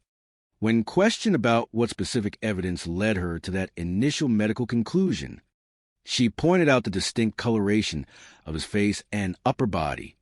There was a notable blueness that extended straight across the top of his chest, almost forming a distinct line, according to the coroner's extensive medical experience. That specific type of lividity is very often a strong indication that the deceased person may have experienced a fatal cardiac event. Back in the main living room, Sergeant Day gently spoke with Lana to explain what the authorities currently believe had transpired. He noted that when he walked to the top of the stairs, he closely observed the thick carpet on the upper landing. He pointed out that the carpet fibers had a specific direction to them, allowing him to clearly see undisturbed footprints. He told Lana gently that he believed Steve had purposefully walked to the bottom of the staircase on his own. He advised her not to dwell on the terrifying thought of him falling violently down the stairs, as the physical evidence did not firmly support that horrific scenario. Lana responded with sorrow, saying she simply did not know how he had managed to make it downstairs, or what he could have possibly been thinking in his final moments. She sighed heavily, expressing her belief that this was simply the specific day that God had chosen to call him home. While Lana digested this official news, Nick and his family stepped up to help with the difficult task of cleaning up the home. They desperately wanted to make the house comfortable enough for Lana to stay in. They knew she was going to be completely mentally and physically exhausted, and she needed a clean place to spend the difficult night ahead. However, when they went upstairs to tidy the master bedroom, They were instantly shocked by what they discovered. The moment they entered the room, they immediately noticed a deeply overwhelming, foul smell. It was the undeniable heavy scent of human filth, specifically excrement and stale urine. As they looked closely around the room, they discovered massive, dark urine discoloration spots right in the very middle of the marital bed. The discovery of the heavily soiled mattress immediately raised some very serious, deeply troubling questions in Nick's highly trained analytical mind. He logically calculated the massive volume of fluid it would biologically take to soak so deeply through a thick mattress. He realized that for the bed to be in that specific, deplorable condition, Steve had to have been helplessly going to the bathroom right there in the bed for several continuous days. Knowing they had to remove the health hazard immediately, the family worked together to get the ruined mattress completely out of the house.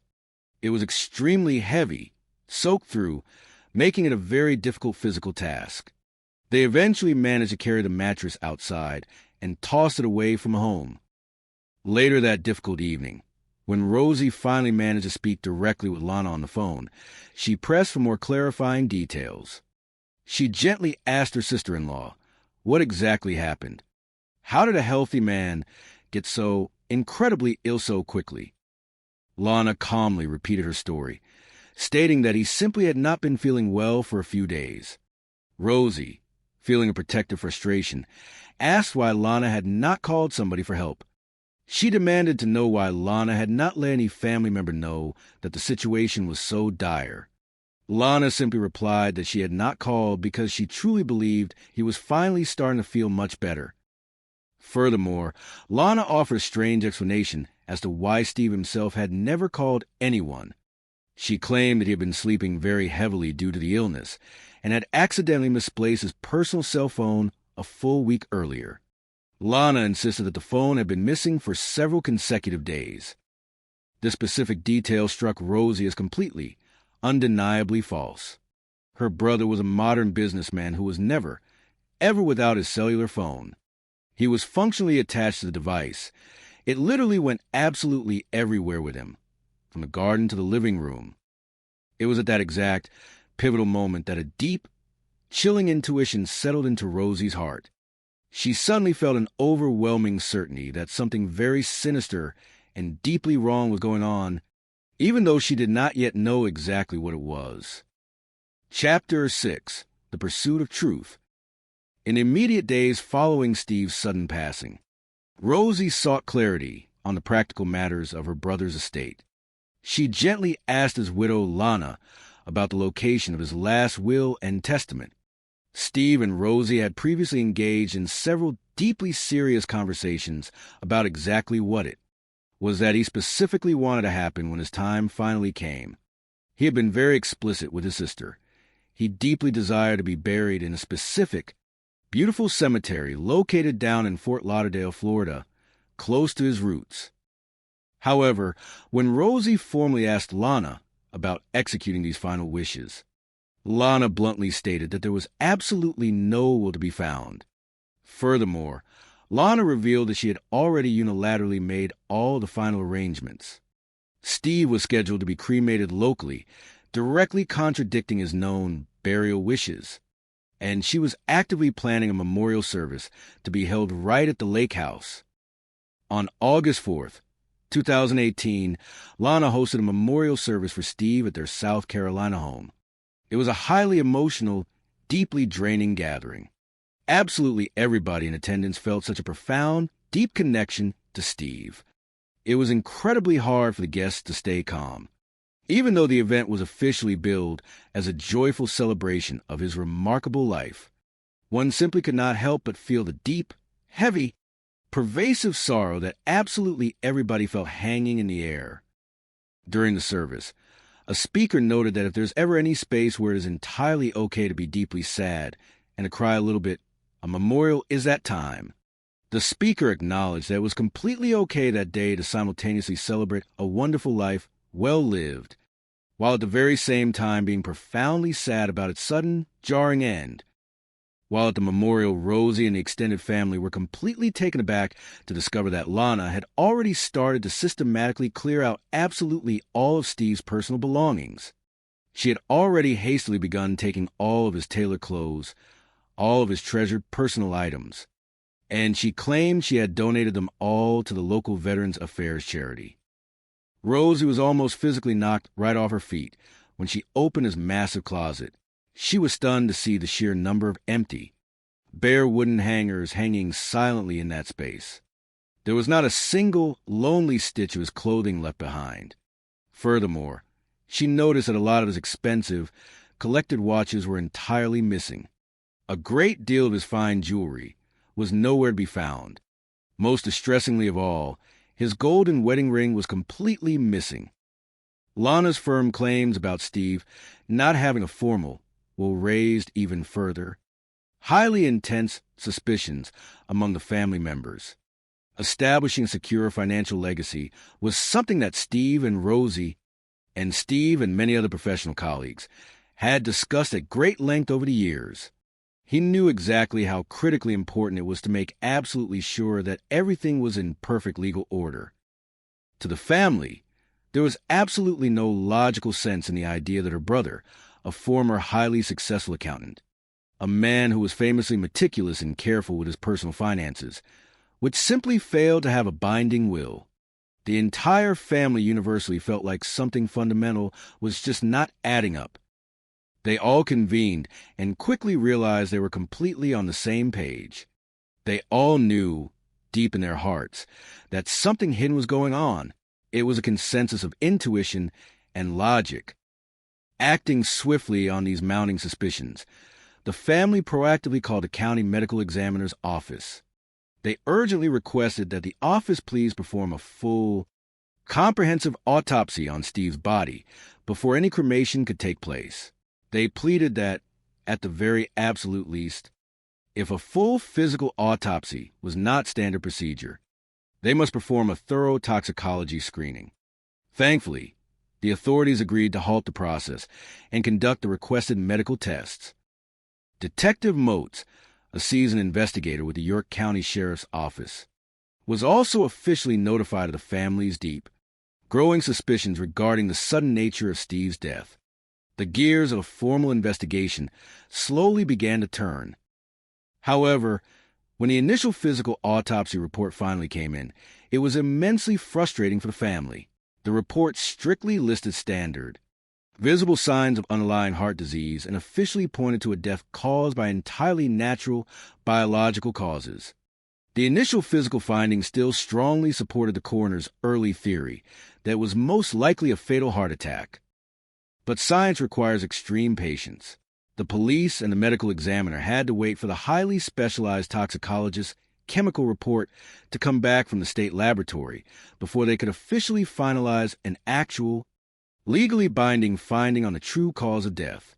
It wasn't take a few long, agonizing weeks before those highly complex chemical results would finally arrive. So the family waited. They sat on pins and needles for weeks, desperately praying for the hidden truth to finally come out into the light. They remained steadfast in their belief. They just knew in their bones that there was something profoundly, terribly wrong about the entire situation. Chapter 7, Science and Justice. When the highly anticipated detailed toxicology report on Steve Clayton's drawn blood finally came back from the state laboratory, the scientific findings were absolutely shocking. The chemical analysis clearly showed distinct traces of several different, powerful sedatives present in his system. The list included traces of medicinal marijuana, a sleep medication known as temazepam, and an over-the-counter allergy medication known as Benadryl.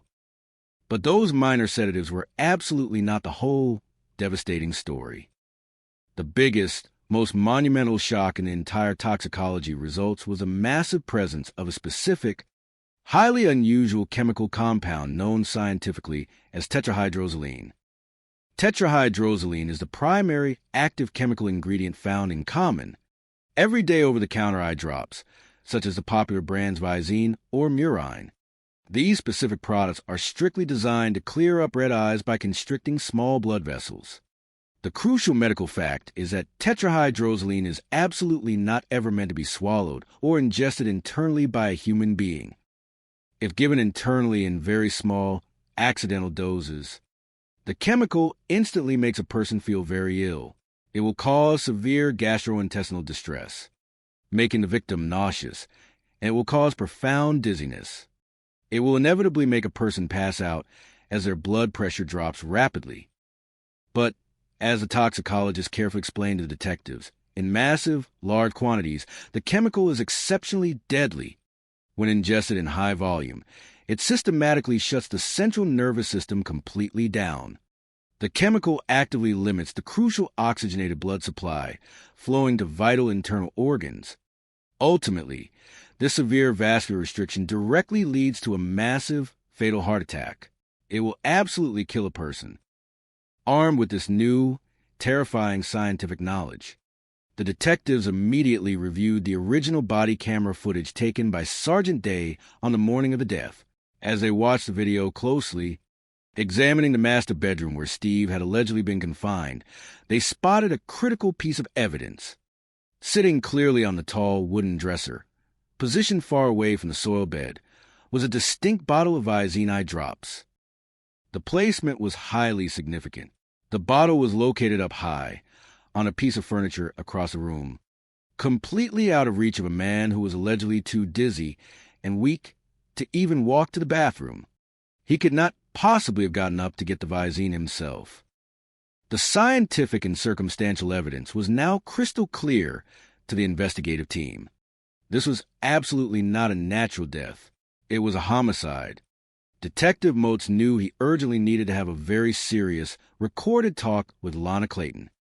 Exactly 5 weeks after the sudden, tragic death of her husband, Lana Clayton was formally invited to the police station and carefully questioned by the seasoned detectives.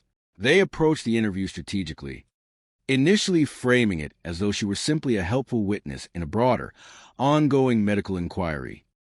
The detectives calmly told her they deeply wanted to know more about the specific medications that were chemically found in Steve's blood during the autopsy. Lana confidently rattled off a long, detailed list of various pills and supplements. She readily admitted that he frequently took Benadryl to help him sleep. However, throughout her extensive list of medications, there was absolutely no mention whatsoever of tetrahydrozoline. She completely omitted the exact drug that actually killed Steve. The detectives knew that tetrahydrozoline was an incredibly insidious poison.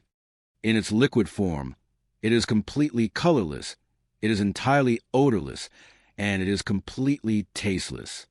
This chemical profile makes it the absolutely perfect substance to covertly give to someone if a person maliciously wants to quietly poison them without detection. The toxicologist had confirmed that the measured level of tetrahydrozoline in Steve's blood was extraordinarily high. It was so massively elevated that it was medically undeniable that it was a direct, primary cause of his death. It was a scientifically lethal level, no matter what way anyone chose to look at the data. The detectives decided to gently press on, introducing the chemical evidence into the conversation. They casually mentioned that, somehow or another, the laboratory had discovered a very large amount of Visine chemicals inside his digestive system. They explained that they were simply trying to get to the very bottom of this puzzling medical mystery. Sensing the shift in the investigation, Lana quickly pivoted her story. She suddenly claimed that she knew Steve regularly put drops of Visine directly into his morning coffee. She falsely asserted that he purposefully put it in there every single day as a bizarre home remedy. The detectives asked her what she specifically knew about the effects of drinking eye drops. Lana nervously replied that she knew it medically caused severe diarrhea. At this critical juncture, there were basically only 2 logical theories that the police were formally considering. Number 1, he was intentionally poisoned by another person, indicating foul play. Number 2, he bizarrely ingested a massive, fatal dose entirely on his own, whether that act was intentional or completely unintentional. But as police probed deeper into the true nature of Steve and Lana's supposedly perfect relationship, A darker, entirely fabricated narrative began to emerge from Lana. The detectives asked her how her daily life had actually been at the lake house. Lana claimed that while sometimes they would have a lot of fun and everything seemed perfect, other times she felt she was constantly walking on eggshells. She insisted that she was on eggshells absolutely all the time. She boldly claimed to police that Steve possessed a hidden, very dark side. She alleged that he could be really nasty behind closed doors. When the detectives pressed her to describe exactly what nasty Steve looked like, she claimed he was highly verbally and physically abusive. She alleged he was constantly calling her horrible names, using derogatory terms, and making her feel stupid. She claimed she could physically see his anger steadily escalating over time, until she had to just try and desperately stay completely out of his way to avoid his wrath. Following Lana's highly concerning interview, the detectives immediately secured a warrant and ordered a thorough forensic search of the massive lake house.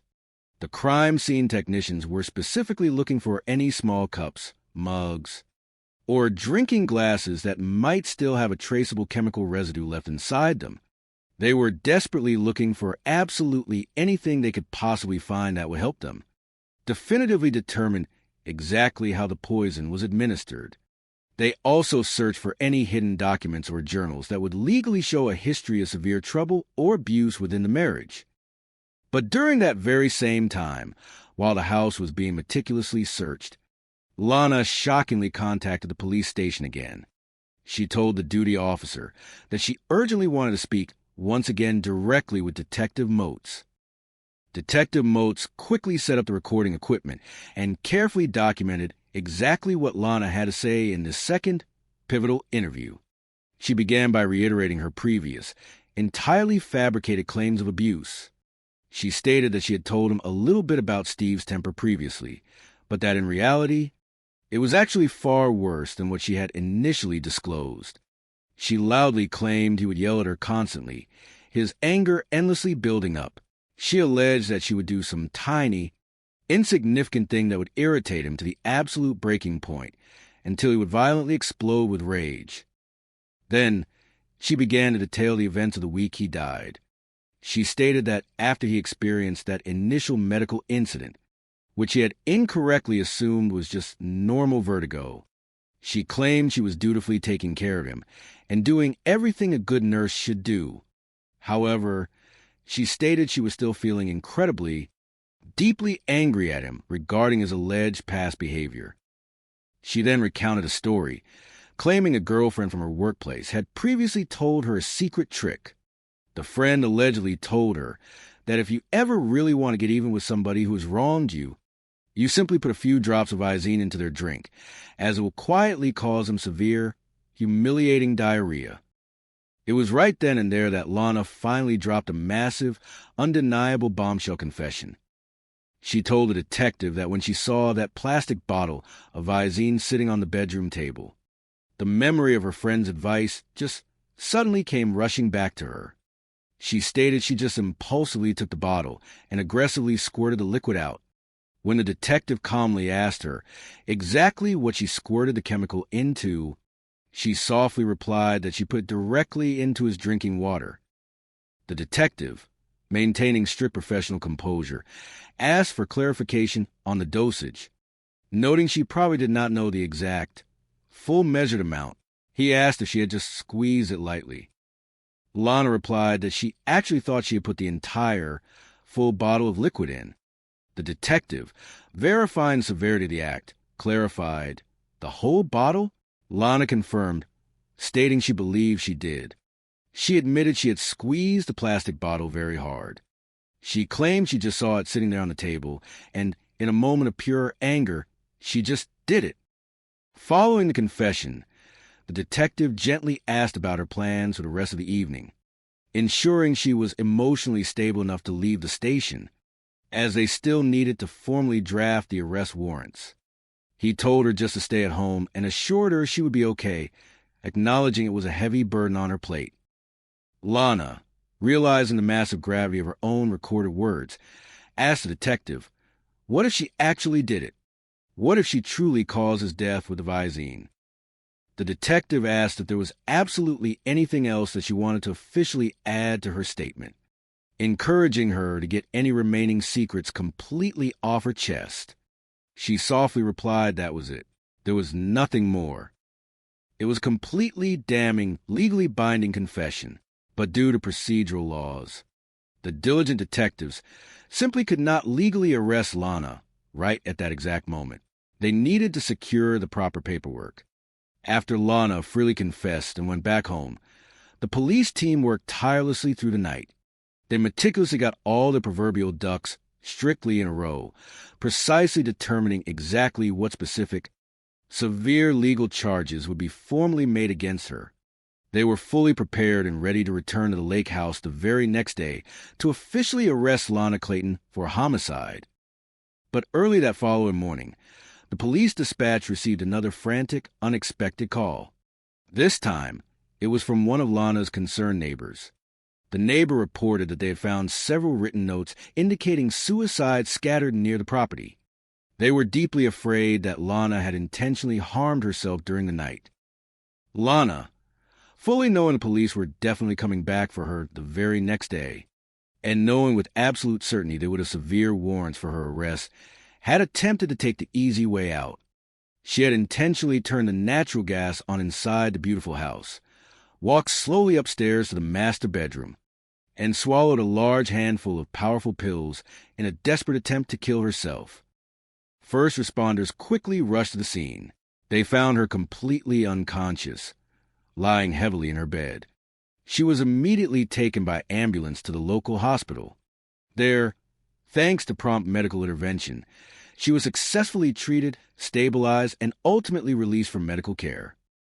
Upon her immediate release from the hospital doors, she was instantly formally arrested by the waiting detectives on severe charges of outright murder and the malicious tampering with food items.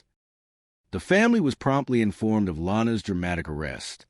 A detective from York County respectfully called Nick, knowing his background in law enforcement. The detective calmly said he wanted to bring Nick completely up to speed on the rapidly developing situation, revealing that Lana had officially confessed to the poisoning.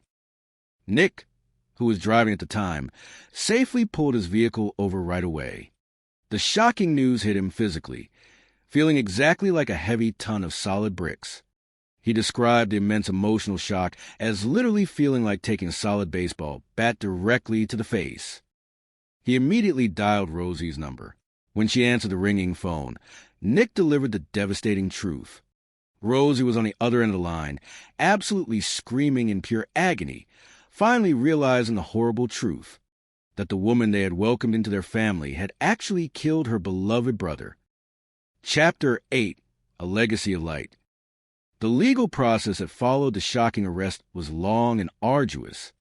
Finally, on January 16, 2020, a resolution was legally reached in the courtroom.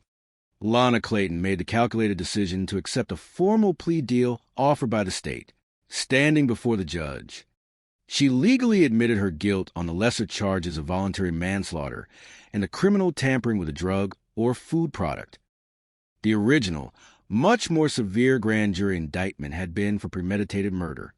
The judge sternly noted that she was purposefully pleading down to a slightly lesser offense to avoid a harsher penalty. Lana stood in the quiet courtroom and insisted to the judge that her own personal knowledge of the deadly chemical was based entirely on watching fictional movies. She claimed she only believed it would cause severe abdominal discomfort and humiliating diarrhea. She steadfastly insisted she never truly intended for her husband Steve to die, asserting she merely wanted minor, petty revenge for his alleged verbal abuse. But absolutely none of Steve's loyal friends and loving family believed for a single second that he was ever abusive in any capacity. They knew she was desperately trying to falsely assassinate Steve's sterling character to save her own skin. Numerous other people who truly knew him deeply, including the many young men whom he had generously mentored over the years, bravely came forward to the authorities to clearly state that he was an absolutely wonderful, remarkably kind person. The consensus was clear. There was absolutely no history of abuse of any sort with Steve. The family firmly believed she was simply trying to do absolutely whatever she possibly could to save herself from a very, very long mandatory prison sentence, and to avoid potentially facing the ultimate punishment of the death penalty. They knew in their hearts that Steve was a profoundly gentle soul, a man who was entirely incapable of ever physically or mentally harming someone he loved. Based entirely on the rigid scientific timeline established by the detailed toxicology report, the medical experts and the state prosecutors firmly believed that Steve had tragically suffered in absolute agony for 3 full days before finally dying alone on the floor. Lana had falsely told the police during her confession that the massive, fatal dose was administered on that final Thursday morning, but the prosecutors legally proved, as a matter of pure scientific fact sourced directly from the expert toxicologist, that her specific timeline was medically impossible. If he had actually ingested that massive, lethal amount of chemical on Thursday morning, he would have biologically died that very same Thursday morning. For him to have been physically sick for all that extended time, laying helplessly in a soiled bed, it strongly indicated to the experts that she had systematically, continually given him smaller doses of the medication throughout that entire 3-day period. She had methodically poisoned him with the eye drops, little by tiny little, slowly weakening his strong heart. Furthermore, Lana, a highly trained, formally educated nurse, completely failed to ever seek professional medical help for him after the initial onset of his severe symptoms. The family pointed out the cruel logic of the situation. Steve would absolutely never, under normal circumstances, have willingly stayed in a filthy, urine-soaked mattress. He was famously known as a strict clean freak who valued hygiene immensely. He simply would not have stood for such a degrading thing. The horrifying reality was that the continuous poisoning had made him entirely too weak to physically get up and move himself to the bathroom. There was purposefully no cellular phone left within his reach in the massive house, and there was absolutely no traditional landline installed, meaning he was completely unable to call anybody in the outside world for help. This cruel set of circumstances put him in the terrifying situation of being effectively tortured in his own home, with absolutely no viable way to secure medical rescue. The prosecution argued that finally, when Saturday arrived, she coldly knew that was the absolute end of the line. She then purposefully squeezed that entire, full plastic bottle of Visine directly into his drinking water, watched him drink the fatal dose, and then casually went outside to happily mow the green grass. She did this so she purposely did not have to remain inside and physically watch the horrifying reality of his final death throes. Instead of acting as a compassionate nurse who helps heal the sick, the family viewed her actions as those of a deeply cruel nurse sent directly from hell itself. Ultimately, 53-year-old Lana Clayton was firmly sentenced by the judge to serve 25 years in the state prison system. Until the very end of proceedings, she never once fully admitted that she had formally intended to murder Steve. But the cold, hard scientific facts clearly showed otherwise. Nick reflected on the sentencing, stating he truly felt like there was absolutely no legal penalty that would have ever been great enough to properly punish Lana for her crimes. He pointed to the agonizing reality of those 3 long days of methodically, secretly poisoning his best friend and then ultimately finishing the job. He noted the chillingly cold, calculated thought process that absolutely had to go into her daily actions. She had successfully put on a massive, deceptive charade for the entire family, and she forcefully carried that terrible lie right on through till the bitter end. To Nick, that level of deep deception was the absolute textbook definition of a true monster. The most terrifying aspect of the family was realizing how incredibly close Lana actually came to completely getting away with the perfect murder. There almost was not a formal toxicology autopsy performed at all. If the family had not forcefully intervened, if there had not been an incredibly thorough chemical autopsy demanded, the official ruling of the county coroner would have forever stood. The legal record would have simply stated that this death was likely a tragic, yet entirely natural, hard cardiac episode. The profound truth was that Lana ultimately brought this swift justice completely upon herself. Had she simply chosen to play the part of the quiet, gentle, grieving Lana mourning the sad loss of her husband, no one in the family would have ever harbored any deep suspicion whatsoever. Her own greedy rush to erase him, to sell his things, and to skip his burial wishes is exactly what triggered their protective instincts. Although Lana continuously insisted that Steve's tragic death was completely unintentional, his devoted family and the entire prosecution team firmly believed it was a highly deliberate, calculated act. They strongly believe her ultimate motivation was pure, unadulterated financial gain. One highly obvious and glaring motive presented during the case was Steve's massive personal wealth. Because he supposedly died entirely without a legally binding will in the specific state of South Carolina, standard state law dictates that absolutely everything automatically goes directly to the surviving spouse. Therefore, Lana would legally know that if Steve was permanently gone, she would instantly inherit absolutely everything he had built. As Nick grimly noted, if somebody truly wanted to do something deeply malicious and greedy like this, all they practically had to do was secretly get rid of the existing paper will, and instantly, millions of dollars belonged solely to them. With the legal battle finally concluded, the Clayton family tried their absolute hardest to slowly move on without Steve's physical presence in their daily lives. It was an incredibly difficult adjustment. Rosie often found herself thinking back to the beautiful wedding in Miami. She vividly remembered him standing there, his voice booming over the microphone, warmly saying his signature, "Hello, hello, hello," to the crowd. She told her friends that while she missed absolutely a lot about Steve, the thing she found herself missing the most was simply hearing his booming, joyful voice.